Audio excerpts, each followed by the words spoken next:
एक कसाई जिसकी भक्ति से खुद भगवान जगन्नाथ जी इतने प्रसन्न हुए कि उसके घर रहने चले गए। कहते हैं भगवान का प्रेम न जाति देखता है, न धर्म, न पेशा। वो तो बस भक्ति देखते हैं, भावना देखते हैं। और ऐसी ही एक सच्ची कहानी है श्री सदन कसाई की। सदन कसाई नाम सुनते ही समझ में आता है वो मांस बेचने का काम करते थे, पर उनके दिल में भगवान के लिए इतना प्रेम था कि वो मांस तोलते हुए भी हरि बोल गाते रहते थे। एक दिन क्या हुआ, वो रोज की तरह अपने तराजू पर मांस रख रहे थे, पर गलती से उन्होंने वहां शालिग्राम शिला रख दी, जो भगवान विष्णु का स्वरूप होती है। उसी वक्त एक साधु वहां से गुजरे। उन्होंने देखा और चौंक गए। अरे ये तो शालिग्राम है। सदन कसाई घबरा गए। बोले, महाराज, मुझसे गलती हो गई, मुझे पता ही नहीं चला। साधु ने शालिग्राम जी को नदी में स्नान कराया, पंचामृत से अभिषेक किया और बड़े प्यार से सिंहासन पर बैठाकर भोग लगाया। लेकिन रात में जब वो सोए तो भगवान स्वयं उनके स्वप्न में आए और बोले, महात्मा, हमें कल सुबह उसी सदन कसाई के पास वापस छोड़ाओ। साधु हैरान रह गए। बोले, प्रभु, वो तो मांस बेचने वाला है, आप वहां कैसे रह सकते हैं?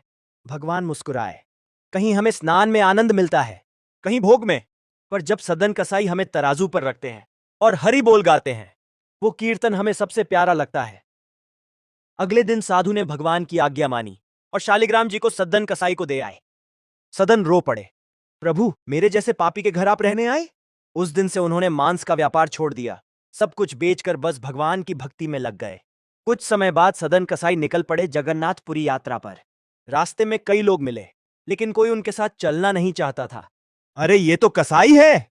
पर वो अकेले ही नंगे पांव, रक्त भरे कदमों से जगन्नाथ, जगन्नाथ नाम जपते हुए आगे बढ़ते रहे। एक दिन वो एक नगर में पहुंचे। वहां एक स्त्री उन पर मोहित हो गई और उन्हें पाप के रास्ते पर ले जाने की कोशिश की, पर सदन कसाई अब तो भगवान में ही लीन थे। उस स्त्री ने झूठा आरोप लगा दिया।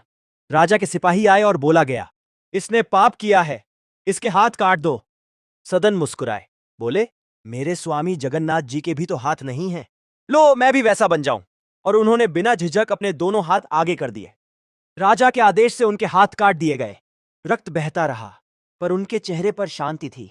बस एक ही प्रार्थना, प्रभु, बस इतना रक्त बचा दो कि मैं पुरी पहुंचकर आपके दर्शन कर सकूं। और सच में, जैसे ही वो पुरी की सीमा में पहुंचे, भगवान जगन्नाथ मंदिर में झूमने लगे। पुजारियों ने पूछा, प्रभु, आज आप इतने प्रसन्न क्यों हैं?